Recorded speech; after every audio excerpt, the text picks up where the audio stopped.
शांति। आज की तारीख है 5 मार्च 2017। अव्यक्त महावाक्य, अव्यक्त बाप दादा, रिवाइज कोर्स की मुरली, जिसकी ओरिजिनल डेट है 20 जनवरी 1982। मुरली का सार, प्रीत की रीत निभाने का सहज तरीका, गाना और नाचना। आज शमा अपने परवानों के रूहानी महफिल में आए हैं। आज शमा अपने परवानों के रूहानी महफिल में आए हैं। ये रूहानी महफिल कितनी अलौकिक और श्रेष्ठ है। ये रूहानी महफिल कितनी अलौकिक और श्रेष्ठ है। शमा भी अविनाशी है, परवाने भी अविनाशी, और शमा परवानों की प्रीति भी अविनाशी है। शमा अविनाशी, परवाने अविनाशी, और शमा और परवाने की जो प्रीत है वो भी अविनाशी है। इस रूहानी प्रीति को शमा और परवानों के सिवाय और कोई जान नहीं सकता। ये जो प्रीत है शमा और परवाने की, ये शमा और परवाने के सिवाय और कोई जान नहीं सकता। जिन्होंने जाना उन्होंने प्रीत निभाया। जिन्होंने जाना उन्होंने प्रीत निभाया, और उन्होंने ही सब कुछ पाया। जिन्होंने जाना, जाना समझते हो, जाना पहचान हो जाना, पहचान लिया, पूरी तरह से जान लिया। जिसने जाना वही प्रीत निभाता है। अब शमा परवानों को तो जानती है, लेकिन परवाना शमा को कितना जानता है, इसी में ऊपर नीचे हो जाता है। जिन्होंने जाना उन्होंने प्रीत निभाया, और उन्होंने ही सब कुछ पाया। प्रीत की रीति निभाना, जो प्रीत की रस्म होती है, रीति निभाना अर्थात सब कुछ पाना। प्रीत की रीति निभाना, प्रीत की रीति निभाना अर्थात सब कुछ पाना। हम प्रीत की रीत निभा रहे, सब कुछ पा रहे, दिल से कहते सब मिल गया। प्रीत की रीति निभाना अर्थात सब कुछ पाना। निभाना नहीं आता तो पाना भी नहीं आता। अगर आपको निभाना आ गया ना तो पाना आ गया, और अगर निभाना नहीं आता तो पाना भी नहीं आता। माना संतुष्टि नहीं हो पाएंगे। कुछ ना कुछ खालीपन रहेगा ही रहेगा। निभा लिया तो पा लिया, निभाया नहीं तो पाया नहीं। निभाना नहीं आता तो पाना भी नहीं आता। इस प्रीत के अनुभवी जाने कि ये प्रीत की रीति निभाना कितना सहज है। जो इस प्रीत के अनुभवी हैं वही जानते हैं कि इस प्रीत की रीति निभाना कितना सहज है। प्रीत की रीति क्या है जानते हो ना? जानते हो ना? जानते हो? सिर्फ 2 बातों की रीति है। 2 बातों की रीति है, और वह भी इतना सरल है जो सब जानते भी हैं और सब कर भी सकते हैं। वह 2 बातें हैं, गीत गाना और नाचना। गीत गाना और नाचना, यह है प्रीत की रीति निभाना। गीत गाना और नाचना, इसके सब अनुभवी हो ना? गाना और नाचना तो सबको पसंद है ना? तो यहाँ करना ही क्या है? तो यहाँ करना ही क्या है? अमृत वेले से गीत गाना शुरू करते हो। अमृत वेले से गीत गाना शुरू करते हो। दिनचर्या में भी उठते ही गीत से हो। दिनचर्या में भी उठते ही गीत से हो। तो बाप के व अपने श्रेष्ठ जीवन की महिमा के गीत गाओ।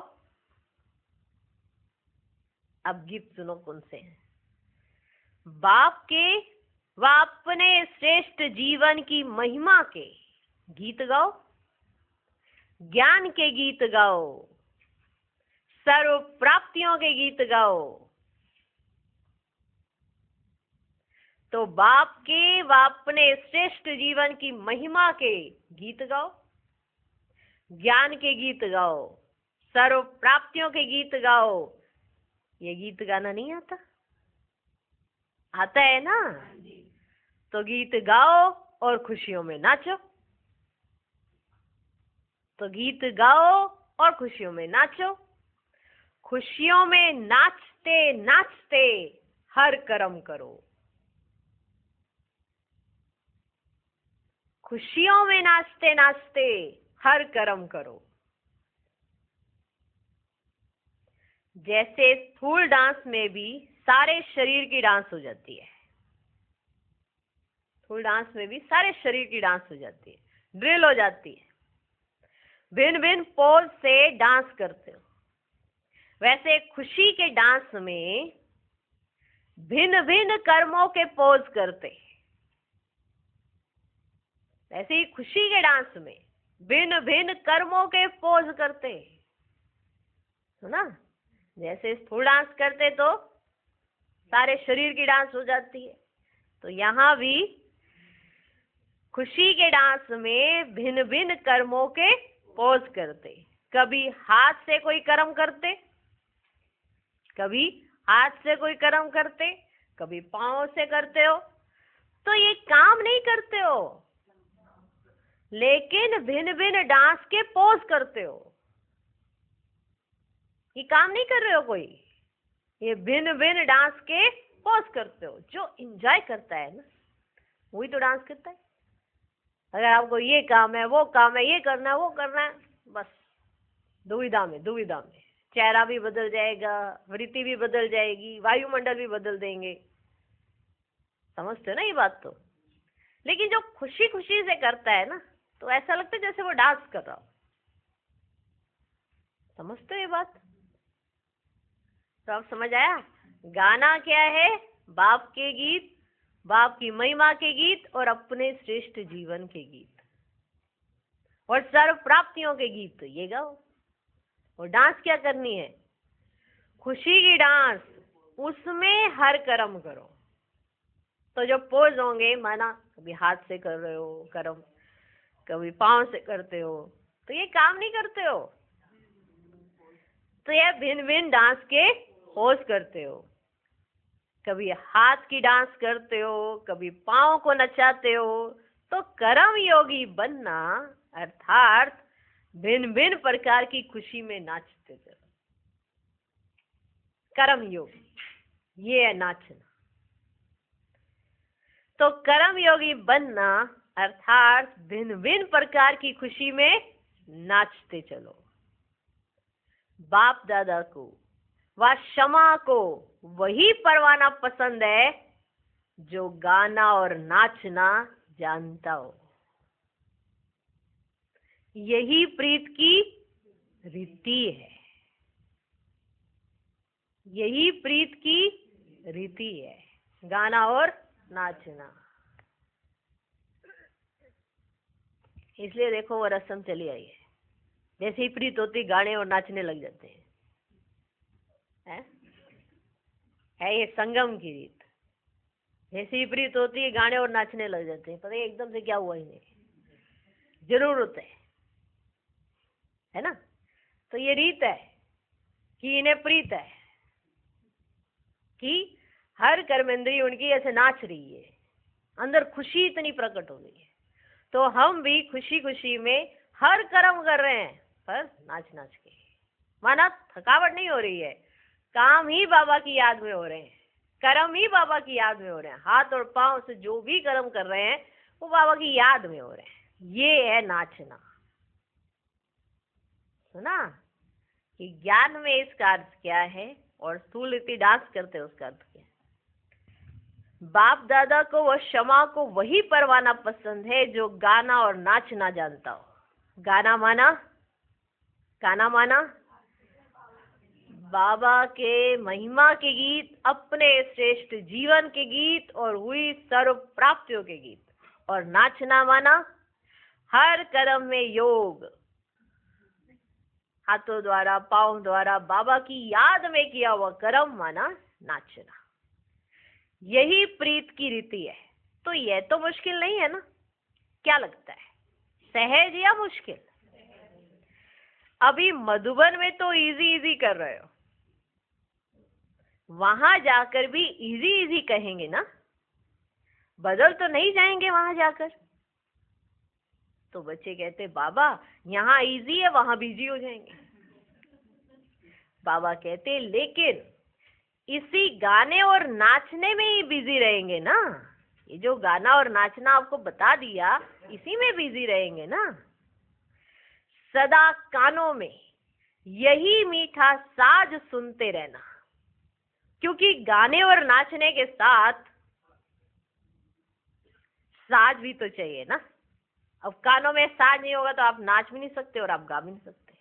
तो पहले कानों में साज सुनाई पड़ता है, तभी मुख से गाना निकलता है और हाथ पांव चलना शुरू हो जाता है, नाचना शुरू हो जाता है। तो साज भी तो चाहिए। समझ में आया? गाना, नाचना, साज। सदा कानों में यही मीठा साज सुनते रहना, क्योंकि गाने और नाचने के साथ साज भी तो चाहिए ना। कौन सा साज सुनते रहेंगे? कौन सा साज सुनते रहेंगे? यार मार में वो साज क्या होगा? कौन सा साज सुनते रहेंगे? तो बच्चों ने कहा मुरली। तो बाबा कहते मुरली का भी सार, मुरली का भी सार, जो हर मुरली में बाप दादा मीठे बच्चे, लाडले बच्चे, सिकिलदे बच्चे कहकर याद प्यार देते हैं। ये साज कानों में सुनाई पड़ना चाहिए। मीठे बच्चे, लाडले बच्चे, सिकिलदे बच्चे कहकर याद प्यार देते हैं। यही बाप के स्नेह का साज सदा कानों में सुनते रहना। तो और बातें सुनते भी समझ में नहीं आएंगी। तो जो और बातों में फंस जाते हो ना, वो सुनते भी समझ में नहीं आएंगी, बुद्धि में नहीं आएंगी, क्योंकि एक ही साज सुनने में बिजी होंगे ना। मीठे बच्चे, लाडले बच्चे, सिकिलदे बच्चे जब इस वाले साज को सुनते रहेंगे तो बाकी दुनिया में जितनी भी बातें हैं वो आपको सुनाई नहीं पड़ेगी। सुना? सुना? समझ में आया? तो और बातें सुनते भी समझ में नहीं आएंगी, बुद्धि में नहीं आएंगी, क्योंकि एक ही साज सुनने में बिजी होंगे ना। तो दूसरा सुनेंगे कैसे? जब एक ही साज सुन रहे होंगे तो दूसरा सुनेंगे कैसे? साज हमेशा कान एक ही सुन पाते हैं, ठीक है? तो जब एक ही तरह का साज सुन रहे हो, मीठे बच्चे, लाडले बच्चे, सिकिलदे बच्चे, यही कानों में आ रहा है आवाज, तो बाकी दुनिया की कोई भी बातें हो रही, कोई भी बातें हो रही हो, वो आपको सुनने में भी नहीं आएगी। ऐसे ही सदा गीत गाने में बिजी होंगे। जब आप गीत गाने में बिजी होंगे तो और व्यर्थ बातें मुख से बोलने की फुर्सत ही नहीं। जब आप गीत गाने में बिजी होंगे, बाबा की महिमा की, अपने श्रेष्ठ जीवन की, अपने श्रेष्ठ जीवन में हुई सर्व प्राप्तियों की, जब आप महिमा गाने में बिजी होंगे तो व्यर्थ की बातें बोलने में आपके पास टाइम ही नहीं रहेगा, फुर्सत ही नहीं होगी। सदा बाप के साथ खुशी में नाचते रहेंगे तो तीसरा कोई डिस्टर्ब कर नहीं सकता। जब सदा बाप के साथ खुशी में नाचते रहेंगे तो तीसरा कोई डिस्टर्ब कर नहीं सकता, दो के बीच में कोई आ नहीं सकता। तो माया जी तो हो ही गए ना सुनना, ना बोलना, ना माया का आना। ना आप कुछ व्यर्थ बोलना, ना कुछ व्यर्थ सुनना, तो ना ही माया का आना। आप हो बिजी, फुर्सत ही नहीं है आपको दूसरी बातों में जाने की। ना सुनना, ना बोलना, ना माया का आना। तो प्रीत की रीति क्या हुई? क्या हुई? गाना और नाचना। जब दोनों से थक जाओ तो तीसरी बात है सो जाना।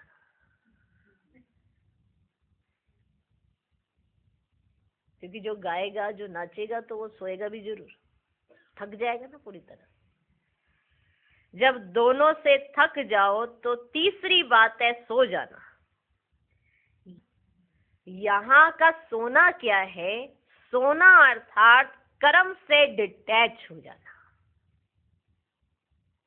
सोना अर्थात कर्म से डिटैच हो जाना। तो आप कर्मेंद्रियों से डिटैच हो जाओ। आपकी जो कर्मेंद्रियों की चंचलता है वो खत्म होनी चाहिए ना। इस चंचलता के कारण ही तो कई नुकसान हो रहे हैं। तो आप कर्मेंद्रियों से डिटैच हो जाओ। अशरीरी बनना अर्थात सो जाना। आप अशरीरी हो जाओ। अशरीरी बनना अर्थात सो जाना। याद ही बाप दादा की गोदी है। माना बाबा की याद में बैठ जाना, बाबा की गोद में सो जाना के बराबर है। माना अशरीरी हो जाना। ये नहीं बाबा के कमरे में आए वही सो, ऐसे नहीं, स्थूल रीति नहीं। सूक्ष्म में आपने अपनी कर्मेंद्रियों का माना भान भुला दिया है। अब ऐसी आत्मा हो गए हो, माना ऐसे जीत पा रखी है कि जब चाहो अशरीरी हो जाते हो। ऐसी जीत हो गई आपकी देह के ऊपर, अशरीरी हो जाते हो जब चाहो। ये है सो जाना। याद ही बाप दादा की गोदी है। तो जब थक जाओ तो अशरीरी बन, अशरीरी बाप की याद में खो जाओ, अर्थात सो जाओ। नाचते नाचते थकेंगे तो ही फिर सोएंगे। तो बाबा की गोदी में अशरीरी हो, सो जाओ। जैसे शरीर से भी बहुत गाते और नाचते हैं और थक जाते हैं तो जल्दी ही नींद आ जाती है। बहुत गाया, बहुत नाचा तो फिर क्या, थक गए ना, तो फिर जल्दी नींद आ जाती है। ऐसे ये रूहानी गीत गाते, खुशी में नाचते नाचते सोएंगे और खो जाएंगे। तो समझा सारा दिन क्या करना है? तो समझा सारा दिन क्या करना है? गाओ, नाचो और बाबा की गोदी में सो, माना अशरीरी हो जाओ। ये प्रैक्टिस होनी चाहिए। आने वाले समय में तो सोने का टाइम ही नहीं मिलेगा। तो बस ऐसे 5-10 मिनट नींद की, हो गई नींद पूरी। ये मुरलियों में आया था, याद है? किस किस को मुरली याद है? मुरली में कहा था बाबा ने, ऐसा हो जाएगा, समय ऐसा आ जाएगा कि सोने को भी नहीं मिलेगा। सारे काम रात्रि में करेंगे और दिन में सेवा करेंगे। याद आया? जो अपने पर्सनल काम होंगे वो रात्रि में करेंगे और दिन में सेवा चलेगी। और जो सोएंगे वो सिर्फ 10 मिनट ऐसे बैठे बैठे सोएंगे और 10 मिनट में रिफ्रेश। ये होगा उनके साथ जिनके साथ अशरीरीपन का अभ्यास होगा। अगर व्यर्थ बहुत ज्यादा चलता है तो आप जल्दी से फ्रेश नहीं हो पाते हो। सोते हो लेकिन जल्दी से फ्रेश नहीं हो पाते। बहुत व्यर्थ चला, बहुत व्यर्थ चला, फिर भी थके थके थकेले इस तरह से रहो। पर इस चीज का टेस्ट समय तो दिला देगा, लेकिन जब अपनी स्थिति से पुरुषार्थ करके अब इस चीज का टेस्ट लेते हो तो बहुत मजा आता है। जैसे मेहनत से कोई चीज मिलती है तो उसमें एक अलग मजा होता है, ऐसी मिल जाती तो कोई बड़ी बात नहीं होती है, समझ रहे? तो जब थक जाते तो जल्दी नींद आ जाती है। ऐसे है रूहानी गीत गाते, खुशी में नाचते नाचते सोएंगे और खो जाएंगे, तो समझा सारा दिन क्या करना है। और डबल फॉरनर्स तो इसमें बहुत शौकीन है, तो जिस बात का शौक है वही करो बस। सोते भी शौक से हैं तो तीनों ही बातें करने आती है, गाना, नाचना, सोना। अब चेंज हो गया ना, तो समझा प्रीत की रीति निभाने का सहज तरीका क्या है। सभी कहते हैं हमारी प्रीत है, पर निभाओ भी तो सही। आप कहे जाओ मुझे प्यार है, मुझे प्यार है, निभाने का समय आए तो पीछे हट जाओ। ये कौन सा प्यार है और ये कैसा प्यार है? निभाने के समय खड़े रहो, उसे ही कहेंगे ना प्यार है। अभी एक शब्द तो यहां डबल फॉरेनर्स छोड़ कर जाना, कौन सा? तो सभी ने कोई ना कोई बात सुनाई कि ये छोड़ेंगे, ये छोड़ेंगे। कोई ने कहा उदासी, कोई ने कहा थकावट। तो बाबा कहते अच्छा, इससे सिद्ध है कि जो बोल रहे हो वह अभी तक है। अच्छा, बोलना माना छोड़ना, माना आपने बोल दिया तो इसका मतलब आज छोड़ दिया। तो एक शब्द वो कौन सा है वो सुनो। तो एक शब्द डिप्रेशन, डिप्रेशन, डिप्रेशन कभी नहीं कहना। रियलाइजेशन, ना कि डिप्रेशन। जैसे किसी को कुछ समझाओ ना, जैसे किसी को कुछ समझाओ, मेरे को तो ना भैया डिप्रेशन हो रहा है, क्योंकि वो समझना नहीं चाहता और अपने आप को बदलना नहीं चाहता, तो वो कौन सा शब्द लेके बैठ जाता है? डिप्रेशन। मेरे ऊपर इतना प्रेशर दे रहे हो कि मुझे डिप्रेशन हो रहा है, मेरे को इतना प्रेशर नहीं दो क्योंकि मुझे डिप्रेशन हो रहा है। जब किसी को समझाया जाता है तो उसका अर्थ होता है कि रियलाइजेशन कर लो, माना समझ लो। और जब कोई समझना नहीं चाहता और अपने को प्रेशर में महसूस करता है तो उसे डिप्रेशन होता है। तो बाप दादा ने कहा आप ये शब्द यहां छोड़ के जाना, क्या? डिप्रेशन। रियलाइजेशन, ना कि डिप्रेशन। आप रियलाइजेशन कर लो ना, माना आप चीज को समझ लो ना। अगर आपको डिप्रेशन हुआ और आपको डॉक्टर ने समझाया और आपने समझ लिया तो आपको डिप्रेशन रहेगा? नहीं। डिप्रेशन वाला व्यक्ति समझना नहीं चाहता, वो अपनी दुनिया में रहता है, उसे कहते हैं डिप्रेशन। फिर उसकी मानसिकता को शांत करने के लिए उसे दवाइयों का डोज दे दिया जाता है, क्योंकि उस जरूरत से ज्यादा उसका ब्रेन चल रहा है, इसीलिए उसे डिप्रेशन हो गया। और सही तरीके से नहीं चल रहा है, इसलिए उसे डिप्रेशन है। और अगर वो रियलाइजेशन करता है तो चेंज हो जाता है। और जो चेंज होता है वो डिप्रेशन में नहीं, रियलाइजेशन में होता है। ठीक है? इसलिए बाप दादा ने कहा कि एक शब्द यहाँ छोड़ के जाना, वो कौन सा शब्द है? डिप्रेशन। डिप्रेशन, रियलाइजेशन, ना कि डिप्रेशन। जो बाप को डाइवोर्स देते हैं, ध्यान से सुनना, जो बाप को डाइवोर्स देते हैं वे डिप्रेशन में आते हैं। क्योंकि डिप्रेशन उसी को होता है जिसको बाबा की रियलाइजेशन नहीं है, उसने बाबा को समझा नहीं है, बाबा का साथ उसे अनुभव नहीं हो रहा, उसे क्या हो जाता है? डिप्रेशन। मैं मेरे साथ ही ऐसा, मुझे कोई प्यार नहीं करता, मेरा कोई ध्यान नहीं रखता, ये भी एक तरह का डिप्रेशन है। क्यों? क्योंकि उससे बाबा नहीं दिख रहा है, उसे इंसान दिख रहा है। इंसानों से उसे प्यार चाहिए और भगवान का प्यार उसे नजर नहीं आ रहा। और डिप्रेशन वाला व्यक्ति सिंपैथी गेन करता है बार बार, क्योंकि उसे लगता है कि सारा का ध्यान मेरी तरफ जाए। ये शब्द आज माना कि मेडिकल लाइन के अंदर बहुत ज्यादा प्रचलित हो गया है। कौन सा? डिप्रेशन। और अगर देखा जाए ये डिप्रेशन कोई और चीज नहीं है, ये अपनी ही बुद्धि में चलाए हुए व्यर्थ संकल्प हैं, जिसकी वजह से डिप्रेशन है। जरूरत से ज्यादा किसी भी चीजों के बारे में सोचते रहना और खुद के लिए नेगेटिव तो हुए ही हुए, सारी चीजों के लिए नेगेटिव हो जाना, नेगेटिविटी से भरे रहना। आज के समय में हर मनुष्य में कहीं ना कहीं, किसी में ज्यादा किसी में कम, नेगेटिविटी भरी पड़ी। तो बाबा ने कहा एक शब्द छोड़ के जाना, वो कौन सा? डिप्रेशन। रियलाइजेशन, ना कि डिप्रेशन। रियलाइजेशन कर लो ना, जो कहा जा रहा है उसे समझ लो, तो उसे क्या कहते हैं? रियलाइजेशन। जो समझ लेता है उसको रियलाइजेशन हो जाती है और वो चेंज कर लेता है अपने आप को, और जो नहीं समझता है उसे क्या हो जाता है? डिप्रेशन। जो बाप को डिवोर्स देते हैं वह डिप्रेशन में आते हैं। तो जो डिप्रेशन में है उसने बाबा को डिवोर्स दिया हुआ है।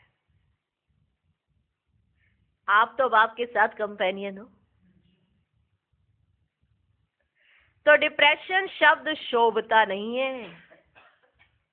सेल्फ रियलाइजेशन हो गया, फिर डिप्रेशन कैसे हो सकता? आपको सेल्फ रियलाइजेशन हो गया है तो फिर डिप्रेशन कैसे हो सकता है? समझा? जब द्वापर पूरा हो जाए, कलयुग शुरू हो, तब फिर भले होना। सुना? अभी तो उसको तलाक दे दो। किसको? डिप्रेशन को। जब द्वापर पूरा हो जाए, कलयुग शुरू हो जाए, फिर भले होना। इतने समय के लिए तो तलाक दे दो इसको। किसको? डिप्रेशन। परिवर्तन भूमि में अविनाशी परिवर्तन करने वाले, सदा प्रीत की रीति निभाने वाले, क्षमा के दिल पसंद परवाने, सदा रूहानी गीत गाने वाले, खुशी में नाचते रहने वाले, जब चाहे बाप की गोदी में सो जाने वाले, ऐसे सिकिलधे लाडले बच्चों को बाप दादा का याद प्यार और नमस्ते। हम रूहानी बच्चों की भी रूहानी बाप दादा को नमस्ते नमस्ते नमस्ते। Good morning, good morning, good morning. Teachers के साथ अव्यक्त बाप दादा की मुलाकात, डबल विदेशी टीचर्स। सभी ने सेवा का सबूत अपने अपने शक्ति पर मान दिया है और देते रहेंगे। दिया है और देते रहेंगे। सेवादारी अर्थात हर सेकंड, हर श्वास, हर संकल्प में विश्व की स्टेज पर पाठ बजाने वाले। हर सेकंड, हर श्वास, हर संकल्प में विश्व की स्टेज पर पाठ बजाने वाले। माना सेवाधारी हमेशा अपने आप को समझेंगे कि हम विश्व की स्टेज पर बैठे हैं। हमारे संकल्प जो आ रहे हैं वो भी हम विश्व सेवादारी हैं, उसी हिसाब से होने चाहिए। हमारे बोल भी, हमारे श्वास भी, हमारा हर सेकंड भी विश्व की स्टेज पर पाठ बजाने वाले। तो सदा स्वयं को विश्व की स्टेज पर हीरो पाठ बजाने वाली श्रेष्ठ आत्माएं हैं, ये समझकर चलते रहो। यह भी ड्रामा में चांस मिला है, तो दूसरे के निमित्त बनने से स्वयं स्वतः ही उसी बातों के अटेंशन में रहते हैं। जब आप किसी दूसरे को ज्ञान सुनाते हो, दूसरे को चलाने का प्रयास कर रहे हो, तो जब आप दूसरों को बोलोगे तो स्वयं का भी अटेंशन जाएगा, तो उसके अटेंशन में रहते। इसलिए सदा अपने को बाप दादा के साथी हैं, सेवा पर उपस्थित हैं, इस स्मृति में रहकर हर कार्य करते रहना। बाप दादा के साथी हैं, सेवा पर उपस्थित हैं। हम बाप दादा के साथी हैं, सेवा पर उपस्थित हैं। इस स्मृति में रहकर हर कार्य करते रहना। सदा आगे बढ़ते चलेंगे और बढ़ाते चलेंगे। हिम्मत अच्छी रखी है, मदद भी बाप की मिल रही है और मिलती रहेगी। निमित्त शिक्षक बनना व रूहानी सेवाधारी बनना अर्थात फादर को फॉलो करना। अगर आप निमित्त शिक्षक बने हो और रूहानी सेवाधारी बने तो इसका अर्थ हुआ आपने बाप को फॉलो किया है। निमित्त शिक्षक बनना व रूहानी सेवाधारी बनना अर्थात फादर को फॉलो करना। इसलिए बाप समान बाप के सिकिलधे, इसलिए बाप समान बाप के सिकिलधे। बाप दादा भी सेवाधारियों को देख खुश होते हैं, बाप दादा भी सेवाधारियों को देख खुश होते हैं। सभी सदा अपने को निमित्त समझकर और नम्र चित्त होकर चलना। सुन रहे हो? अपने को क्या समझो? निमित्त, और नम्र चित्त होकर चलना। जितना निमित्त और नम्र चित्त होकर चलेंगे उतना सेवा में सहज वृद्धि होगी। जितना आप अपने आप को निमित्त और नम्र चित्त, संगठन में है नम्र चित्त होकर चलना होता है, स्टेज पर है तो निमित्त है। नम्र चित्त, दोनों का बैलेंस चाहिए, दोनों गुण चाहिए, निमित्त और नम्र चित्त। तो इससे क्या होगा? सेवा में सहज वृद्धि होगी। कभी भी मैंने किया, मैं टीचर हूं, यह मैं का भाव नहीं रखना। मैंने किया, मैं टीचर हूं, मैं हूं ना उनकी टीचर, मैं देखूंगी, मेरे को देखना है क्या करना है। मैंपन। कभी भी मैंने किया, मैं टीचर हूं, ये मैं का भाव नहीं रखना। इसको कहा जाता है सर्विस करने के बजाय सर्विस में रुकती कला आने का आधार। एकदम से सर्विस आई और एकदम रुक गई। जैसे उस मैपन में आ गए तो आपकी सर्विस रुक गई। ये है सर्विस तो आई, जब आपने अपने आप को निमित्त और नम्र चित्त बनाया तो सर्विस आई। जब आपने अपने आप में मैं लाया तो क्या हो गया? सर्विस में रुकती कला का ये आधार है। चलते चलते कभी सर्विस कम हो जाती है या ढीली हो जाती है, उसका कारण विशेष यही होता है जो निमित्त के बजाय मैंपन आ जाता है। मैं कर रही हूँ, मैं सब कुछ ठीक करती, मेरे को पता है, मेरे को पता है क्या करना है। ये मैंपन आ जाता है और इसके कारण ही सर्विस ढीली हो जाती है। आपको लगे एकदम से सर्विस आई फिर एकदम से ढीली कैसे हो गई? उसका कारण आपका मैंपन है। मैं तो ढीली हो गई सर्विस।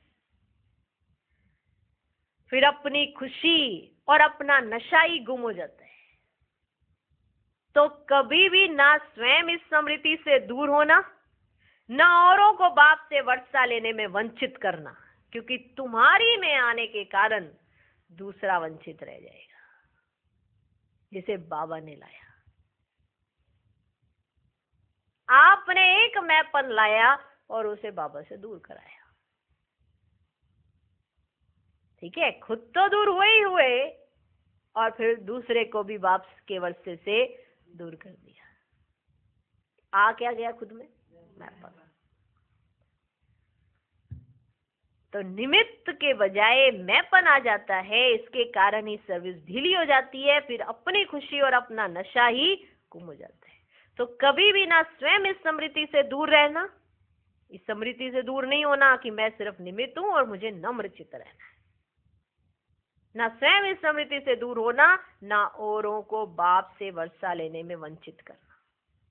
दूसरी बात, सदा ये स्लोगन याद रखना कि स्व परिवर्तन से किसी भी परिवार की आत्मा को भी बदलना है और विश्व को भी बदलना है। स्व परिवर्तन, किसी भी परिवार की आत्मा को भी बदलना है और विश्व को भी बदलना है। स्व परिवर्तन के ऊपर विशेष अटेंशन, तो सेवा स्वतः ही वृद्धि को पाएगी। घटने का कारण भी समझा, घटने का कारण भी समझा और बढ़ाने का आधार भी समझा। बढ़ेगा निमित्त और नम्र चित्त होने से और घटेगा आपके मैंपन आने से। तो सदा खुशी में आगे बढ़ते जाएंगे और औरों को भी खुशी में लाते रहेंगे। समझा? तो नंबर 1 योग्य टीचर व नंबर 1 सेवाधारियों की लाइन में आ जाएंगे। नंबर 1 योग्य टीचर जो सदा निमित्त और नम्र चित्त रहती है, और नंबर 1 सेवाधारी सदा अपने आप को निमित्त समझ बाबा की याद में समाये हुए नम्र चित्त हो संगठन में सेवा करते हैं। मैं नहीं होते तो उनकी लाइन में आ जाएंगे। तो डबल विदेशी भी नंबर 1 टीचर हो ना, मेहनत अच्छी कर रहे हो और मोहब्बत भी अच्छी है, सबूत भी लाया है। हर एक बच्चा सेवाधारी अर्थात टीचर है, चाहे सेवा केंद्र पर रहे चाहे जहां भी रहे, लेकिन सेवाधारी है। क्योंकि ब्राह्मणों का ऑक्यूपेशन ही है सेवाधारी। किसको सेवा का क्या पाठ मिला है, किसको क्या। कोई को लाने की सेवा करनी है, कोई को सुनाने की, कोई को भोग बनाने की और कोई को भोग लगाने की। समझे? समझ में आया? हैं सब सेवाधारी, और बाप दादा सेवाधारियों को देखकर खुश होते हैं। तो सब सेवाधारी हैं, सब टीचर हैं, और सब टीचर सेवाधारी हैं। बस निमित्त और नम्र चित्त होने चाहिए, मैं पद नहीं आना चाहिए। चाहे सेवा केंद्र पर रहे चाहे जहां भी रहे, लेकिन सेवाधारी है। क्योंकि ब्राह्मणों का ऑक्यूपेशन ही है सेवाधारी। किसको सेवा का क्या पाठ मिला है, किसको क्या। कोई को लाने की सेवा करनी है, बाहर से बच्चे बना बना के ला रहे हैं, और कोई को सुनाने की सेवा करनी है, बच्चे आए उन्हों को सुनाया जा रहा है। कोई को भोग बनाने की सेवा करनी है और कोई को भोग लगाने की सेवा करनी है। सब सेवाधारी है। बाप दादा सभी को सेवाधारी ही समझते हैं, कुछ भी ऊपर नीचे नहीं है। बाप दादा सभी को सेवाधारी ही समझते हैं। फिर इंटरनेशनल कॉन्फ्रेंस के लिए सभी ने नए नए प्लान्स बनाए हैं, वे बाप दादा को सुना रहे हैं। बाप दादा कहते प्लान बनाने में मेहनत की है, उसके लिए मुबारक। यह भी बुद्धि चलाई, अर्थात अपनी कमाई जमा की। समझते हो? जब बुद्धि चलाई जाती है ना, तो इसमें भी कमाई होती है। पकाए पकाए पर पहुंच गए तो क्या पहुंचे, मजा नहीं आता। बुद्धि चलाई, कैसे होना चाहिए, क्या होना चाहिए, क्या करें, कितना अच्छा हो सकता है। बाबा करा रहे हैं, बाबा ये टचिंग दे रहे हैं, इसको स्वरूप में लाना है, क्या करें। बुद्धि नहीं चलाते। यह भी बुद्धि चलाई, अर्थात अपनी कमाई जमा की। तो मीटिंग नहीं की, लेकिन जमा किया। सदा निर्विघ्न, सदा विघ्न विनाशक और सदा संतुष्ट रहना तथा सर्व को संतुष्ट करना, यही सर्टिफिकेट सदा लेते रहना। यही सर्टिफिकेट लेना अर्थात तख्त नशीन होना। संतुष्ट रहने का और सर्व को संतुष्ट करने का लक्ष्य रखो, दोनों को बैलेंस रखो। खुद भी संतुष्ट रहना है और दूसरों को भी संतुष्ट करना है। अच्छा, जो प्लान बनाए हैं वह सब प्रैक्टिकल में लाना। वीआईपीज का संगठन लेकर आना, वीआईपीज का संगठन लेकर आना। विदेश की टीचर्स बहनों ने अव्यक्त बाप दादा के साथ पिकनिक की। बाबा कहते पिकनिक हो गई। सुनते तो रहते ही हो, कभी खाएंगे कभी सुनेंगे, यही तो ईश्वरीय परिवार की विशेषता है। कभी खाएंगे कभी सुनेंगे, यही तो ईश्वरीय परिवार की विशेषता है। जो अभी अभी शिक्षक के सामने, अभी अभी सखा के सामने, अभी अभी बाप के सामने, यही तो परिवार की विशेषता है। अभी अभी बाबा देखो शिक्षक के रूप में, अभी अभी बाबा बाप के रूप में, अभी अभी बाबा सखा के रूप में है। यह बहुरूप का अनुभव सारे कल्प में ना कोई कर सकता है ना करा सकता है। ये एक ही बाप का पाठ संगम पर है। सत्युग में अगर चाहो बाप दादा से पिकनिक मनाए तो मना सकेंगे। अभी जो चाहो, जिस रूप में चाहो उसी रूप में मिलन मना सकते हो। जो चाहो जिस रूप में चाहो उसी रूप में मिलन मना सकते हो। इसलिए यह भी आप विशेष सेवाधारियों का भाग्य है। बाप दादा तो अमृत वेले से हर बच्चे का भाग्य देखते रहते हैं कि कितने प्रकार के भाग्य हर आत्मा के नूंदे हुए हैं। अगर आप देखो ना, आपका कितना ऊंचा भाग्य है तो आपको अपने ऊपर नाज होने लगे, खुशी भी आए। संगम पर जो मिल सकता है वो पूरे कल्प में नहीं मिल सकता, लेकिन संगम पर अगर रोते ही रहोगे तो कुछ नहीं मिलेगा, पूरे कल्प में भी नहीं मिलेगा। तो जिसे संगम पर खुशी नहीं, वो पूरे कल्प में कैसे खुश हो लेगा। किसी को नीचा गिरा के खुश नहीं होना है, अपने आप में अपने भाग्य को जगा के खुश होना है। तो अब सुनो, आपका भाग्य क्या है। बाप दादा तो अमृत वेले से हर बच्चे का भाग्य देखते रहते हैं कि कितने प्रकार के भाग्य हर आत्मा के नूदे हुए हैं। अमृत वेला ही भाग्य ले आता है, अमृत वेला ही भाग्य ले आता है। रूहानी मिलन का भाग्य अमृत वेला ही ले आता है ना। आपका रूहानी मिलन हो सके, इसी के लिए तो अमृत वेला आता है। तो ये अमृत वेला आपका रूहानी भाग्य ले आता है, रूहानी मिलन ले आता है। हर कर्म में आपका भाग्य है, हर कर्म में। देखते हो तो बाप को, अब देखो, आप अपने भाग्य को देखो। देखते हो तो बाप को, ये आंखें मिली हैं बाप को देखने के लिए। हम इस शरीर में है ना, तो बाबा से मिलन मनाने के लिए बस, वरना इस शरीर में रहने की जरूरत ही नहीं है। ये आंखें मिली ही हैं बाप को देखने के लिए, कान मिले हैं बाप को सुनने के लिए, तो भाग्य हो गया ना। हर कर्मेंद्री का भाग्य है, पांव मिले हैं हर कदम पर कदम रखने के लिए। ऐसे हर कर्मेंद्री का अपना अपना भाग्य है। तो लिस्ट निकालो कि कितने भाग्य सारे दिन में प्राप्त होते हैं। बाप को देखा, बाप का सुना, बाप के साथ सोया, बाप के साथ खाया, सब कुछ बाप के साथ करते हो।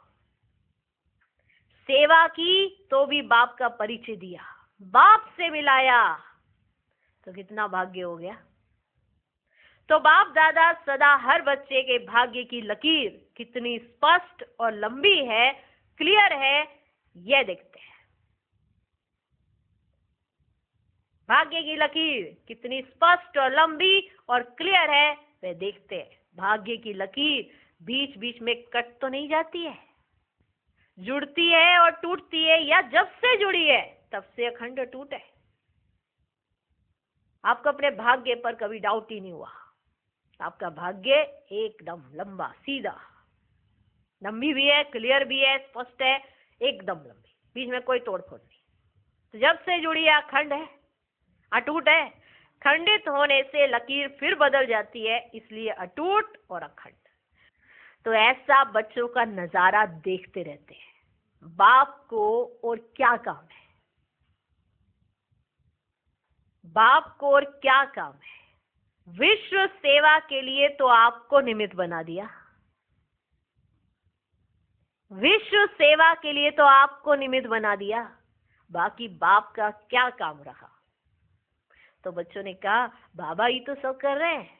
फिर बाबा कहते सिर्फ बैकबोन बनने का काम बाप का है, पीछे रहने का। बाकी बच्चों से मिलना, बच्चों को देखना, बच्चों से रूरिहान करना, बच्चों को चलाना, यही काम रह गया है ना, यही काम रह गया है ना। यही काम तो कर, यही काम रह गया है ना। आप लोगों का विश्व से काम है और बाप का आप बच्चों से काम है। विश्व के आगे बाप को दिखाते तो आप बच्चे हो ना। बच्चों द्वारा बाप दिखाई देता है, बैकबोन तो बाप है ही। अगर बाप बैकबोन ना बने तो आप अकेले थक जाओ, मोह भी है ना। तो बच्चों की थकावट भी बाप नहीं देख सकते, है ना। हम पीछे रहते हैं और चाहते हैं कि आपका शो हो। बाबा ये कहना चाहते हैं, आप दिखाई देने चाहिए। बाप पीछे है, हिम्मत दे रहा है आपको, चलो आप ये कर सकते हो, कर सकते हो, कोई बात नहीं, हिम्मत नहीं आना, बाबा बैठा है, बैकबोन है। तो बच्चों की थकावट भी बाप नहीं देख सकते, इसलिए देखो हर साल यहाँ आते हो तो थकावट खत्म करने, यहाँ आकर सेवा की जिम्मेदारी का ताज उतार देते हो ना।